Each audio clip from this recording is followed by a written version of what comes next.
ګوره پلانی ظالم، هغه پلانی حرام خور، هغه پلانی چې فحاشي کوي، هغه پلانی چې سندرې اوري. ښه دی شروع به د ځان نه کې. د اصلاح طریقه دا ده چې شروع به د ځان نه، بیا کور نه. او دا عجیبه دینداري چې زه خیر دی، زما ښځه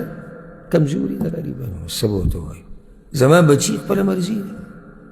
زما وروڼه خویندې خپله مرضي ده، خو ای پلانیه ای بهر چې ته ګرځې، ای فاسقه، ای فاجره، ای بېدینه، هغه ته به داسې سخت الفاظ شروع کړي. او څه او دا کور کې دننه حالات دا به څوک برابروي؟ ته به صرف بهر نصیحتونه کړي، بس به بهر کښېنې او داسې اوږدې اوږدې خبرې به شروع کړي او د پیغمبر تابعداري او دا او داسې، او دننه کور کې ښځه هم د پیغمبر په طریقه مونځ نه کوي، خو بهر نصیحت کوي. عجیبه دی چې دی بل ته نصیحت کوي او په خپله صحیح ده، بل ته نصیحت کول دا یو ښه کار دی، خو دا نصیحت په کار دا و چې تا اول دی خپل نفس ته کړی. انسان خپل ځان ته هم نصیحت کوي، کله چې ځان لشي ځان ته هم نصیحت کوه، دا خپل ځان ملامته کوه، په تا کې دا غلط کار دی، دا صحیح که په تا کې دا غلط کار دی، بیا بل ته وایه. خلک به ودرېږي الله ته، په دې خلکو کې زه یم ته مې، موږ ټول به ودرېږو الله ته. امام بخاري دا باب دې لپاره راوړی دی چې دا خلک به څنګه ودرېږي الله ته، څه حال به وي. یو خو تېر شوي باب نه مخکې کې تېر شو چې خلک به په څه حال وي، لغړ توغړ، خپې بله خپې، پیادل ناسونات، دا موردي دی که نه.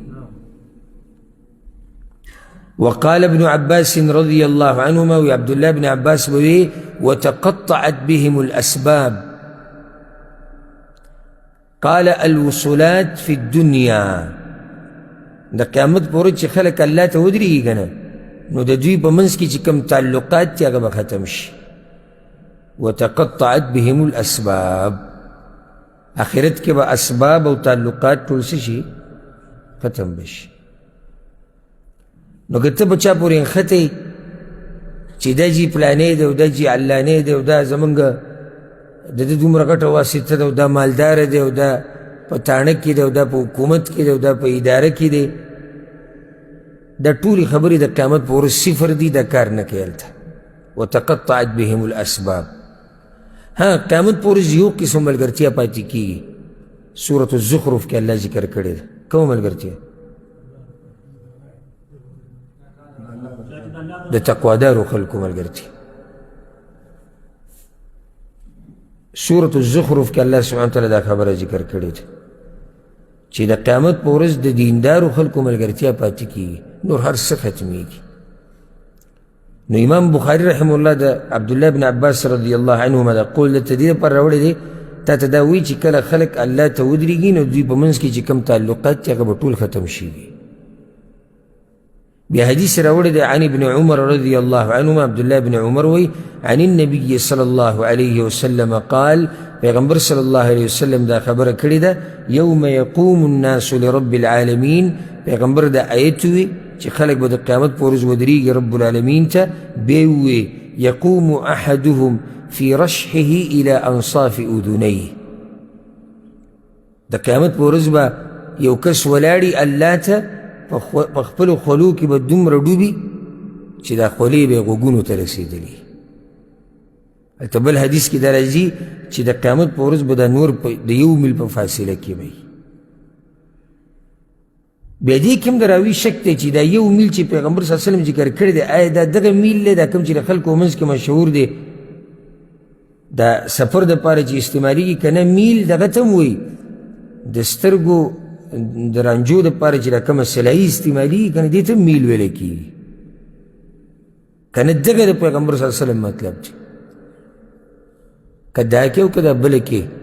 خو نور به ډېر نږدې یو میل په فاصله یې که زه اوس زمونږ نه په زرګاو په لکاو میلونو زمونږ نه لرې دی دا نور، او چې کله راښکاره شي نو دا سرمن راله وسېږي، په کورونو کې ته پټېږو، د ونو لاندې ته پټېږو، کله عیسیان لګو کله پنکې لګو سم خیال دی چې کله دا نور د 1 میل په فاصله کې تا ته او تا الله ته ولاړې او لغړ توغړ او خپې ابله خپې نو په خولو کې به دا خلک ډوبي او بل حدیث کې راځي چې دا به د عمل مطابق څوک به د ګیټو پورې څوک به د زنګنانو پورې څوک به د بډې پورې څوک د نامه پورې څوک د سینې پورې او څوک د خولې پورې بلکل په دې خولو کې به ډوبي څومره چې ستا اعمال دي او څنګه چې ستا اعمال دي د هغې په رڼا کې د قیامت په ورځ ته به په خپلو خولو کې ډوبې دې بل حدیث کې دا راوړي دي حدیث دی د ابوهریره رضی الله عنه پیغمبر صلی الله علیه وسلم وی یعرق الناس یوم القیامه د قیامت په ورځ به په خلکو باندې خوله راځي حتی یذهب عرقهم فی الارض 70 ذراعا دومره خوله به تځي چې د دوی دا خوله به په ځمکه کې 80 ګزه ورننوځي ویلجمهم حتی یبلغ آذانهم او دا خوله به د خولې ته راورسي تر دې چې د خولې نه به غوږونو ته راورسي او چې غوږونو او خولې ته راورسي نو څه مطلب شو بلکل به پکې ډوب شي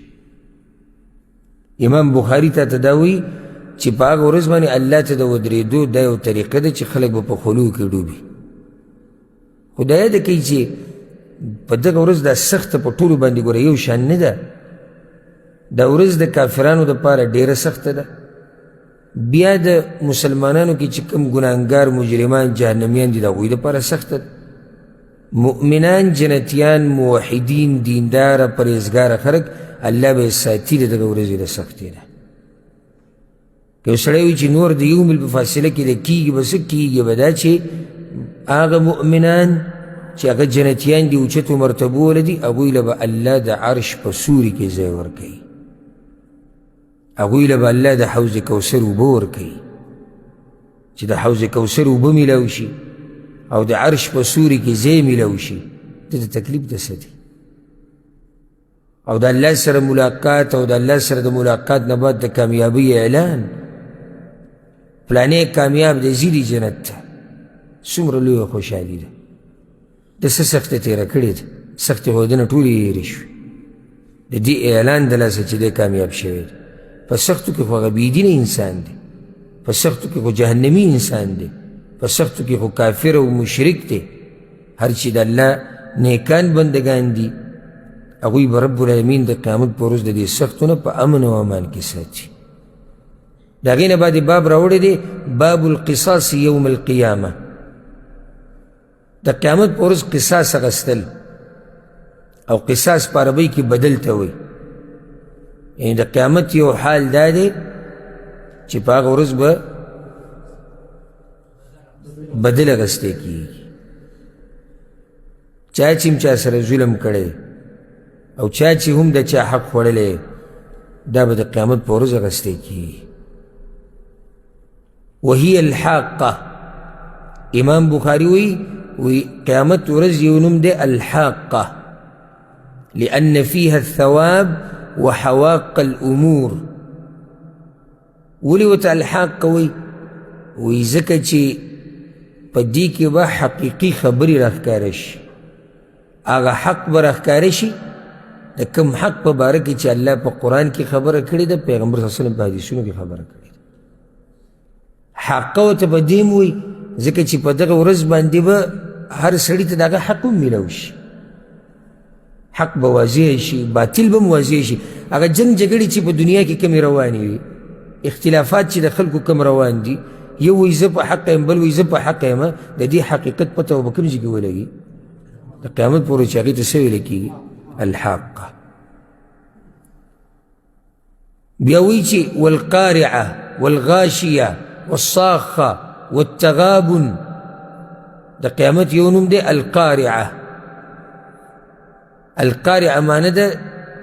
زړونو لره ټنګونکې ورځ او زړونو لره ټکوونکې ورځ دا زړونه به درزی سم دا زړونه به ټکۍ سم ځکه الله قرآن په بل ځای کې دا خبره کړې ده چې دا زړونه به مرو ته راورسي د دې ډېرې یېرې د لاسه او د دې ډېر درزېدو د لاسه. والغاشیه